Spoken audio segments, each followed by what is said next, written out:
রাধে কৃষ্ণ বন্ধুরা, কেমন আছেন আপনারা? আশা করি সবাই ভালো আছেন।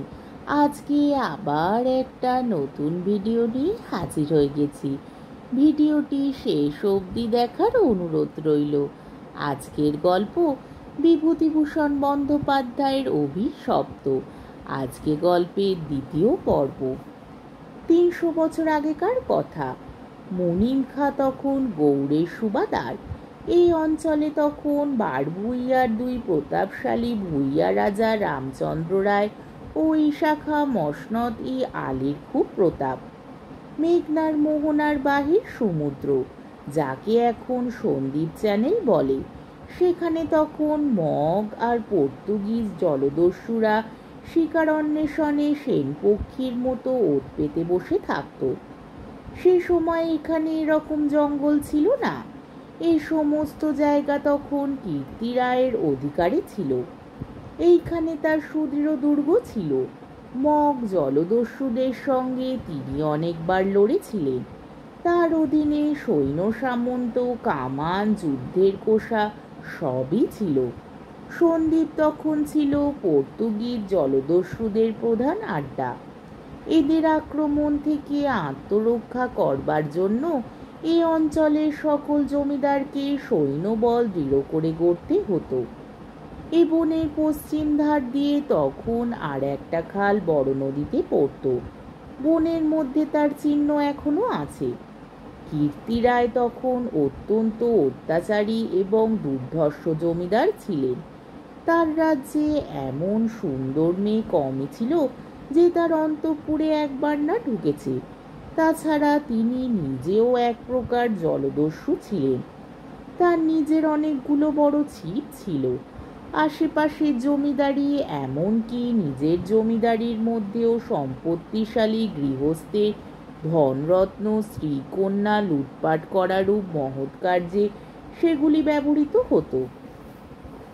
কীর্তি রায়ের পাশের জমিদারি ছিল কীর্তি রায়ের এক বন্ধু। এরা ছিলেন চন্দ্রদ্বীপের রাজা রামচন্দ্র রায়ের পত্তনীদার। অবশ্য সে সময় অনেক পত্তনীদারের ক্ষমতা এখনকার স্বাধীন রাজাদের চেয়েও বেশি ছিল। কীর্তি রায়ের বন্ধু মারা গেলে তার তরুণ বয়স্ক পুত্র নরনারায়ণ রায় পিতার জমিদারির ভার পান। নরনারায়ণ তখন সবে যৌবনে পদার্পণ করেছেন।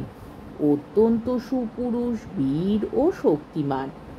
নরনারায়ণ কীর্তি রায়ের পুত্র চঞ্চল রায়ের সমবয়সী ও বন্ধু। সেবার কীর্তি রায়ের নিমন্ত্রণে নরনারায়ণ রায় তার রাজ্যে দিন কতকের জন্য বেড়াতে এলেন। চঞ্চল রায় তরুণী পত্নী লক্ষ্মী দেবী স্বামীর বন্ধু নরনারায়ণকে দেবরের মতন স্নেহের চোখে দেখতে লাগলেন। দু একদিনের মধ্যেই কিন্তু সে স্নেহের চোটে নরনারায়ণকে বিব্রত হয়ে উঠতে হলো। নরনারায়ণ রায় তরুণ বয়স্ক হলেও একটু গম্ভীর প্রকৃতি। বিদ্যুৎ চঞ্চলা তরুণী বন্ধু পত্নীর ব্যঙ্গ পরিহাসে গম্ভীর প্রকৃতি নরনারায়ণের মান বাঁচিয়ে চলা দুষ্কর হয়ে পড়ল। স্নান করে উঠেছেন, মাথার তাজ খুঁজে পাওয়া যায় না। নানা জায়গায় খুঁজে হয়রান হয়ে তার আশা ছেড়ে দিয়ে বসে আছেন। হঠাৎ কখন নিজের বালিশ তুলতে গিয়ে দেখেন তার নিচেই তার চাপা আছে। যদিও এর আগেও তিনি বালিশের নিচে খুঁজেছেন। তার প্রিয় তরবারিখানা দুপুর থেকে বিকেলের মধ্যে 5 বার হারিয়ে গেল। আবার 5 বারই সম্পূর্ণ অপ্রত্যাশিত স্থান থেকে খুঁজে পাওয়া গেল। তাম্বুলে এমন সব দ্রব্যের সমাবেশ হতে লাগলো যা কোনো কালই তাম্বুলের উপকরণ নয়। তরল মস্তিষ্ক বন্ধু পত্নীকে কিছুতেই এঁটে উঠতে না পেরে অত্যাচার জর্জরিত নরনারায়ণ রায় ঠিক করলেন তার বন্ধু স্ত্রীটি একটু ছিটগ্রস্ত। বন্ধুর দুর্দশায় চঞ্চল রায় মনে মনে খুব খুশি হলেও বাইরে স্ত্রীকে বললেন, 2 দিনের জন্য এসেছে বেচারি, ওকে তুমি যে রকম বিব্রত করে তুলেছ ও আর কখনো এখানে আসবে না। দিন কয়েক এরকম কাটবার পর কীর্তি রায়ের আদেশে চঞ্চল রায়কে কি কাজে হঠাৎ গৌড়ে যাত্রা করতে হলো। নরনারায়ণ রায় ও বন্ধু পত্নী কখন কি করে বসে সেই ভয় দিন কতক সশঙ্ক অবস্থায় কালযাপন করবার পর নিজের বজ্রায় উঠে হাঁপ ছেড়ে বাঁচলেন। যাবার সময় লক্ষ্মী দেবী বলে দিলেন, এবার আবার যখন আসবে ভাই, এমন একটি বিশ্বাসী লোক সঙ্গে এনো যে রাত দিন তোমার জিনিসপত্র ঘরে বসে চৌকি দেবে, বুঝলে তো? নরনারায়ণ রায়ের বজ্রা রায়মঙ্গলের মোহনা ছাড়িয়ে যাবার একটু পরেই জলদস্যুদের দ্বারা আক্রান্ত হলো। তখন মধ্যাহ্নকাল। প্রখর রৌদ্রে বজ্রা দক্ষিণ দিকের দিকবলয় প্রসারী জলরাশি সানানো তলোয়ারের মতো ঝকঝক করছিল। সমুদ্রের সেই অংশে এমন কোনো নৌকা ছিল না যারা সাহায্য করতে আসতে পারে। সেটা রায়মঙ্গল আর কালাবদর নদীর মুখ, সামনেই বার সমুদ্র, সন্দ্বীপ চ্যানেল, জলদস্যুদের প্রধান ঘাঁটি। নরনারায়ণের বজ্রার রক্ষীরা কেউ হত হলো, কেউ সাংঘাতিক জখম হলো। নিজে নরনারায়ণ দস্যুদের আক্রমণ প্রতিহত করতে গিয়ে পুরুদেশে কিসের খোঁচা খেয়ে সংজ্ঞাশূন্য হয়ে পড়লেন। জ্ঞান হলে দেখতে পেলেন তিনি এক অন্ধকার স্থানে শুয়ে আছেন। তার সামনে কি যেন একটা বড় নক্ষত্রের মতো জ্বলছে। খানিকক্ষণ জোরে চোখের পলক ফেলবার পর তিনি বুঝলেন যাকে নক্ষত্র বলে মনে হয়েছিল তা প্রকৃতপক্ষে একটি অতি ক্ষুদ্র গবাক্ষ পথে আগত দিবালোক। নরনারায়ণ দেখলেন তিনি একটি অন্ধকার কক্ষের আর্দ্র মেজের ওপর শুয়ে আছেন। ঘরের দেয়ালের স্থানে স্থানে সবুজ শ্যাওলার দল গজিয়েছে। আরো কয়েকদিন আরো করাত কেটে গেল, কেউ তার জন্য কোনো খাদ্য আনলে না। তিনি বুঝলেন যারা তাকে এখানে এনেছে তাকে না খেতে দিয়ে মেরে ফেলাই তাদের উদ্দেশ্য। মৃত্যু, সামনে নির্মম মৃত্যু। সেদিনও মানো কেটে গেল।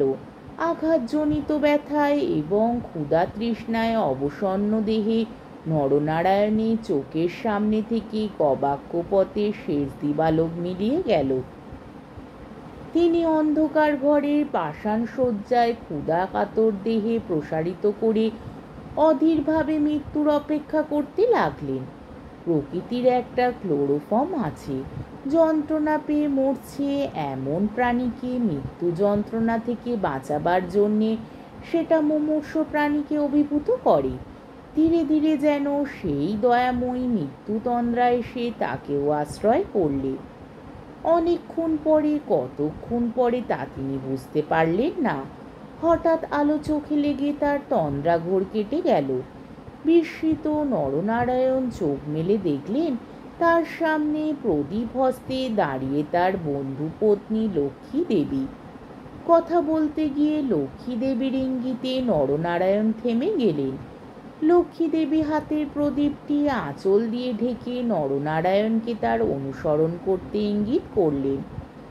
একবার নরনারায়ণের সন্দেহ হলো এসব স্বপ্ন নয় তো, কিন্তু ওই যে দীপশিখার উজ্জ্বল আলোয় আর্দ্র ভিত্তিগাত্রে সবুজ শ্যাওলার দল স্পষ্ট দেখা যায়।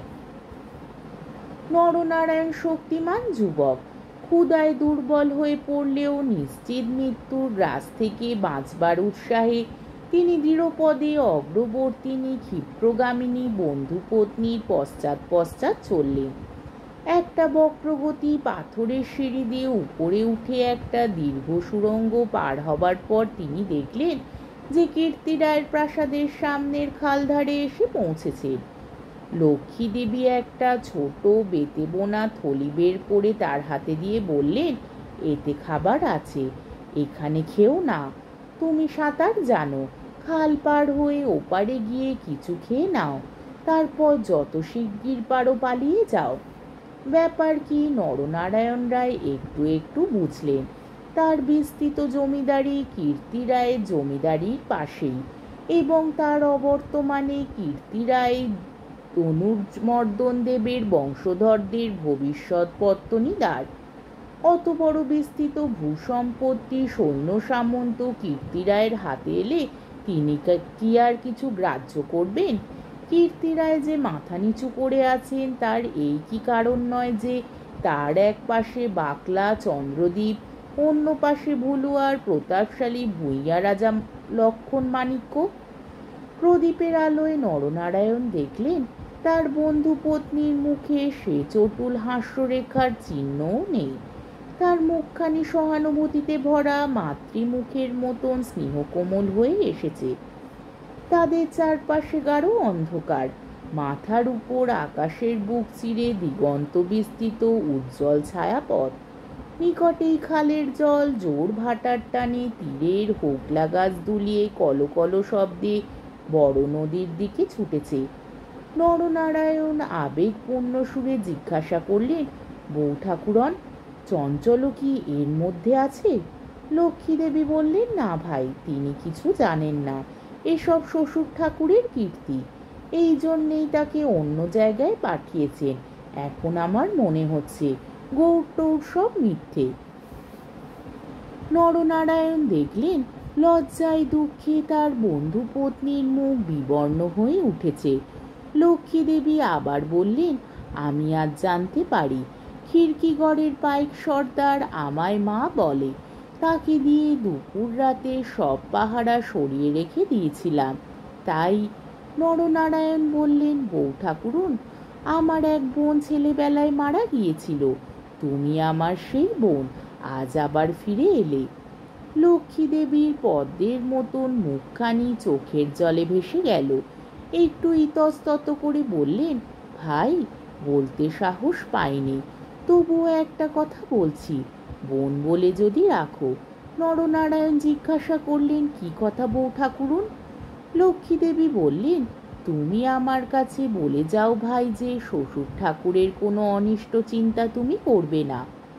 নরনারায়ণ রায় একটুখানি কি ভাবলেন, তারপর বললেন, তুমি আমার প্রাণ দিলে বউ ঠাকুরুন, তোমার কাছে বলে যাচ্ছি, তুমি বেঁচে থাকতে আমি তোমার শ্বশুরের কোনো অনিষ্ট চিন্তা করব না। বিদায় নিতে গিয়ে নরনারায়ণ একবার জিজ্ঞাসা করলেন, বউ ঠাকুরুন, তুমি ফিরে যেতে পারবে তো? লক্ষ্মী দেবী বললেন, আমি ঠিক যাব, তুমি কিন্তু যত দূর পারো সাঁতরে গিয়ে তারপর ডাঙায় উঠে চলে যেও। নরনারায়ণ রায় সেই ঘন কৃষ্ণ অন্ধকারের মধ্যে নিঃশব্দে খালের জলে পড়ে মিলিয়ে গেলেন। আজকের পর্বটি এইখানেই শেষ হলো। আমার ভিডিওটি যদি আপনাদের ভালো লেগে থাকে তাহলে আমাকে কমেন্টের মাধ্যমে আপনাদের মূল্যবান মতামত অবশ্যই জানাবেন এবং আমার ভিডিওটিকে লাইক ও শেয়ার করার ও আমার চ্যানেলটিকে সাবস্ক্রাইব করারও অনুরোধ রইল। তাহলে আজকের ভিডিওটা এই অবধি। পরের দিন আবার এই গল্পেরই দ্বিতীয় পর্ব বা শেষ পর্ব নিয়ে হাজির হয়ে যাব। ততক্ষণ পর্যন্ত আপনারা সবাই ভালো থাকবেন, সুস্থ থাকবেন, সাবধানে থাকবেন এবং আমার ভিডিওটি দেখতে থাকবেন। তাহলে আজকে আসি। রাধে কৃষ্ণ।